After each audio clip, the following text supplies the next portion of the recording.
بسم اللہ الرحمن الرحیم۔ فرحاد علی تیمور، دیوتا، ایک بہت ہی اچھا داستان، ایک ایسے نوجوان کی کہانی جس کی صلاحیتوں نے دنیا بھر کے طاقتور ملکوں اور انسانوں کو دھول چٹا دی۔ اپنے ملک کی بقا کے لیے پوری دنیا سے لڑ گیا، جہاں گیا اپنے نام کا سکہ جمایا، جسے بچپن میں نہ ماں کا پیار ملا نہ باپ کا، جو ماں کی گود کو ترستا رہا، جسے نفرت ہی نفرت ملی۔ تو جناب اس کی طرف چلنے سے پہلے آپ پلیز چینل کو سبسکرائب کریں، لائک اور شیئر کریں تاکہ ہر آنے والی قسط آپ کو فوری مل سکے۔ دیوتا، فرحاد علی تیمور، قسط نمبر 189 189۔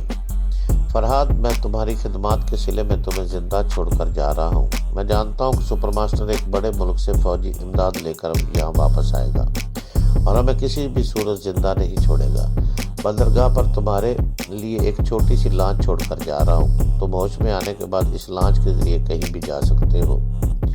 رمنا کی کمی پوری کرنے کے لیے میں تمہاری سونیا کو اپنے ساتھ لے جا رہا ہوں۔ تمہارا محسن ایرج۔ اور غصے کی شدت سے اس کاغذ کو مٹھی میں پھینچنے لگا۔ ذلیل احسان فراموش میری سونیا کو مجھ سے چھین کر لے گیا تھا اور خود کو میرا محسن کہہ رہا تھا۔ میں نے پلنگ کے سرانے والی میز پر آ کر قریب سے دیکھا۔ گھڑی کے کانٹے بتا رہے تھے کہ تھوڑی دیر میں صبح ہونے والی ہے۔ اس کا مطلب یہ تھا کہ میں تقریباً 12 گھنٹے تک بے ہوش پڑا رہا تھا۔ یہاں میں پچھلی شام آیا تھا۔ اس وقت انہوں نے بے ہوش کرنے کے بعد فرش پر ڈال دیا تھا۔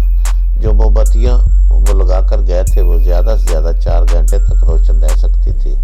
حساب سے وہ 4-5 گھنٹے پہلے اس جزیرے کو چھوڑ کر غائب ہو چکے تھے، مگر کہاں گئے تھے؟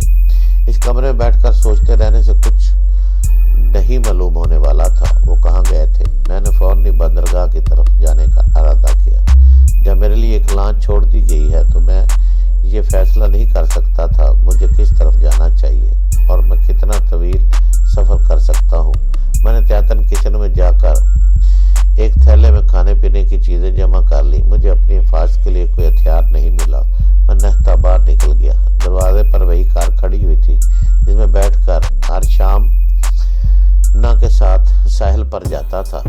میں نے امنا کے ساتھ بارہا پورے جزیرے کی سیر کی تھی۔ کار سٹارٹ کرنے کے بعد بنگلے سے ذرا دور سڑک پر آیا اور بندرگاہ کی طرف جانے لگا۔ اس وقت تک صبح ہو چکی تھی۔ صبح کے اجالے نے کئی جگہ سپر ماسٹر کے سپر جوانوں کی لاشیں دیکھی۔ کتنی ہی لاشیں تھیں جن کے پاس اسٹین گنیں اور کارتوس کے ذخیرے پڑے تھے۔ میں ایک جگہ گاڑی روک کر ایک لاش کے قریب گیا اور اسٹین گن اور کارتوس کی پیٹی اٹھا لی۔ ایک لاش کے اسٹر سے مجھے بھرا ہوا ریوالور بھی مل گیا۔ وہ تمام چیزیں سمیٹ کر میں کار میں آیا اور دور مکانوں کی کھڑکیاں کھلی ہوئی نظر آئیں۔ عورتیں سہمی ہوئی نظروں سے اور مرد مجھے دیکھ رہے تھے۔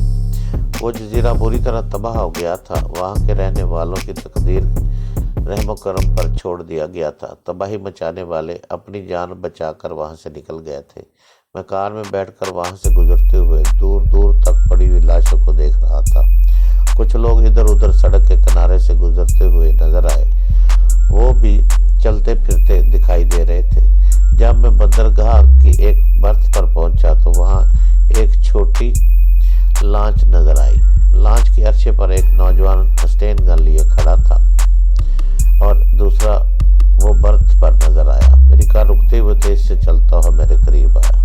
چلو آؤ، ہم بہت دیر سے تمہارا انتظار کر رہے ہیں۔ میں کار کا دروازہ کھول کر باہر نکلنے کے لیے اسٹین گن اٹھانے لگا تو اس نے فوراً ہی اپنی اسٹین گن کا رخ میری جانب کرتے ہوئے کہا، خبردار، تم اپنے پاس کوئی ہتھیار نہیں رکھو گے۔ آخر کیوں؟ میں نے پلٹ کر پوچھا۔ ہم نہیں جانتے، یہ ایرج کا حکم ہے۔ ایرج کہاں ہے؟ وہ 2 گھنٹے پہلے یہاں سے ایک بحری جہاز میں بیٹھ کر جا چکا ہے۔ کیا وہ سونیا کو ساتھ لے گیا؟ ہاں، وہ نہیں جانا چاہتی تھی لیکن اسٹین گن کی زد پر ایسے چلی جیسے تم چلو گے۔ میں نے خالی ہاتھ کار سے باہر نکلتے ہوئے پوچھا، تم مجھے اس لانچ کے ذریعے کہاں لے جاؤ گے؟ ایرج کا حکم ہے کہ تمہیں بینکاک لے جا کر چھوڑ دیا جائے۔ میں نے نظریں اٹھا کر لانچ پر کھڑے ہوئے مسلح جوان کو دیکھا۔ اور تیز سے میں سوچ رہا تھا کہ میں ان دونوں مسلح جوانوں سے کس طرح نمٹ سکتا ہوں۔ میں نے ذرا وقت ضائع کرنے کے لیے دوسرا سوال کیا، سونیا کا باغ بنجانب کہاں ہے؟ ایرج گوشت کھاتا اور ہڈیاں پھینک دیتا ہے۔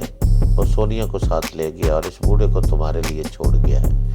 بنجامن اسی لانچ کے کیبن میں موجود ہے۔ تم یہاں کھڑے رہ کر وقت کیوں ضائع کر رہے ہو؟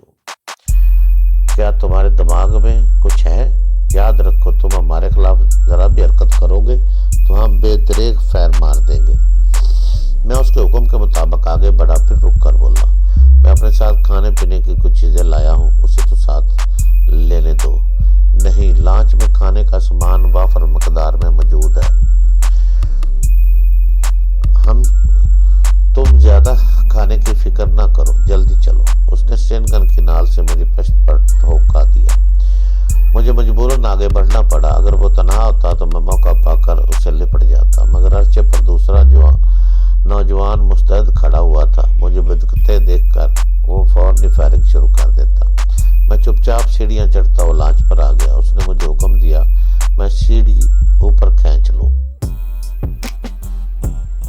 میں نے اس کے حکم کی تعمیل کی اور سیڑھی کو لانچ کے تختے پر کھینچ لیا۔ پھر اس نے مجھ سے کہا کہ سیڑھی کو اٹھا کر ایک طرف رکھ دو۔ میں نے سیڑھی اٹھائی، پھر اسے ایک طرف رکھنے کے بجائے اس پر پھینک دی۔ وہ اس اچانک حملے سے اپنا توازن برقرار نہ رکھ سکا اور تختے کے فرش پر گر پڑا۔ سیڑھی اس کے اوپر آ گئی۔ میں نے فوراً چھلانگ لگائی اور اس پر پہنچ کر اسے سیڑھی کے نیچے دبوچنے لگا۔ دوسرا نوجوان لانچ کے عرصے پر تھا۔ وہ وہاں سے کچھ نہیں دیکھ سکتا تھا نچلے حصے میں کیا ہو رہا ہے، لیکن باری پر کم سیڑھی گرنے کی وجہ سے اسے چونکا دیا۔ اس نے پہلی بار اپنے ساتھی کو آواز دے کر اس کی خیریت دریافت کی۔ اتنی دیر میں نے اسے اسٹین گن چھین لی تھی۔ دوسری بار اس نے اوپر سے آواز نہیں دی۔ مجھے اس کے دوڑتے ہوئے قدموں کی آواز سنائی دی۔ میں فوراً اس زینے کی طرف آ گیا جو عرشے کی طرف جاتا تھا۔ وہ جیسے ہی زینے کے اوپری سرے پر نظر آیا، میں نے فائر کھول دیا۔ اس کے حلق سے گٹی گٹی سی چیخ نکلی، پھر وہ اوندے منہ زینے پر گرا اور لڑکتا ہوا نیچے آنے لگا۔ میں نے سیڑھی کے نیچے دبے ہوئے نوجوان کی طرف توجہ دی۔ وہ پھٹی پھٹی آنکھوں سے میری جانب دیکھ رہا تھا۔ میں نے اسے اسٹین گن کی زد پر رکھ کر پوچھا، کیا تم اسی سیڑھی کے نیچے لیٹے رہو گے؟ چلو اٹھو۔ وہ تکلیف کی شدت سے کراہتے ہوئے اس وزنی سیڑھی کو اوپر سے ہٹانے لگا۔ جب اٹھ کر بیٹھ گیا تو میں نے پوچھا، زندگی چاہتے ہو یا موت؟ وہ اسٹین گن کا رخ اپنی طرف دیکھ کر عاجزی سے گڑگڑانے لگا، مجھے معاف کر دو، مجھے زندہ رہنے دو، میں تمہارا وفادار بن کر رہوں گا۔ تم تھوڑی دیر پہلے میری جان کے دشمن تھے، میں تم پر کیسے بھروسہ کر سکتا ہوں؟ میں اپنی وفاداری کا ثبوت دے سکتا ہوں۔ اچھا تو دو۔ وہ کہنے لگا، علی نے مجھے حکم دیا تھا کہ بحری سفر کے دوران میں تمہارے کھانے میں ایک ایسی دوا کی تھوڑی تھوڑی سی مقدار ملا کر دیتا رہوں جس سے دماغ رفتہ رفتہ کمزور ہو جاتا ہے اور جسم مختلف بیماریوں کا گھر بن جاتا ہے۔ میں کیسے یقین کروں کہ تم سچ کہہ رہے ہو؟ کہ اگر چاہتا تو مجھے میری رہائش گاہ میں قتل کر دیتا۔ وہ اتنا لمبا کھیل کیوں کھیلے گا؟ یہاں سے فرار ہونے کے لیے میری خاطر ایک لانچ چھوڑے، پھر بحری سفر کے دوران تمہارے ہاتھوں مجھے زہر کھلاتا رہے۔ میں نہیں مانتا، وہ انسان فراموش ضرور ہے مگر میری جان کا دشمن نہیں ہے۔ میں نے کب کہا کہ وہ تمہاری جان کا دشمن ہے؟ وہ تمہاری خدمات کے صلے میں یقیناً تمہیں زندہ رکھنا چاہتا ہے، لیکن زندہ رکھ کر تمہیں مردوں سے بدتر بنا دینا چاہتا تھا۔ اسے اندیشہ ہے کہ بنکاک پہنچ کر بھی سونیا کے لیے ایک ملک سے دوسرے ملک کی طرف بھٹکتے رہو گے اور اس طرح ایرج کی جان کے دشمن بن جاؤ گے، مگر جسمانی اور ذہنی طور پر لاغر اور کمزور ہونے کے بعد اس کا تعاقب کرنے کے قابل نہیں رہو گے۔ اس کی یہ بات میری سمجھ میں آ گئی۔ وہ شان فراموش واقعی ایسا کر سکتا تھا۔ میں نے اس زخمی نوجوان سے کہا، اچھا اٹھو، مجھے وہ دوائی بتاؤ جو میری خوراک میں ملانے کے لیے رکھی گئی تھی۔ اٹھ کر میرے آگے آگے اسٹین گن کی زد میں چلتا ہوا کچن میں آیا، پھر وہاں کیپ بورڈ کے ایک خانے سے ایک چھوٹی سی بوتل نکال کر میری طرف بڑھا دی۔ میں نے اس کے لیبل کو پڑھا تو پتہ چلا واقعی وہ مہلک دوا ہے۔ میں نے اسے کیپ بورڈ کے اسی خانے میں رکھ دیا، پھر اس سے سوال کیا، اب یہ بھی سچ سچ بتا دو کہ ارے سونیا کو لے کر کہاں گیا ہے؟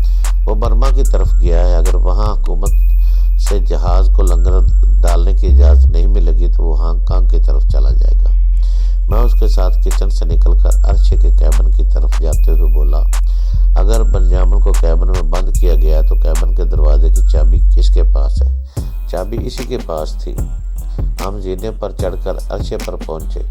اس نے جیب سے چابی نکال کر کیبن کا دروازہ کھول دیا۔ بنجامن کیبن کے بستر پر پریشان حال بیٹھا ہوا تھا۔ مجھے دیکھتے ہی اس کے چہرے پر تازگی آ گئی۔ وہ فوراً میرے پاس آتے ہوئے بولا، میری بیٹی کہاں ہے؟ میں نے جواب دیا، ارج کی نیت میں فطور آ گیا ہے۔ اس کے ساتھیوں نے مجھے بری طرح زخمی کرنے کے بعد میرے بنگلے میں مجھے بے ہوشی کی حالت میں چھوڑ دیا تھا۔ اگر میں ہوش میں ہوتا تو سونیا کو اسے ساتھ لے جانے کا موقع نہ دیتا۔ بڑے بنجامن نے اعتماد سے کہا، اگر ایسی بات ہے تو وہ سونیا کو نہیں اپنی موت کو ساتھ لے کر گیا ہے۔ میری بیٹی کو مجھ سے زیادہ کوئی نہیں جانتا۔ وہ نہ تو بے بسی سے زندہ رہنا چاہتی اور نہ مایوسی ہو کر تنہا مرنا پسند کرے گی۔ اگر مرنے کا وقت آیا تو ارج کو بھی ساتھ لے کر مرے گی۔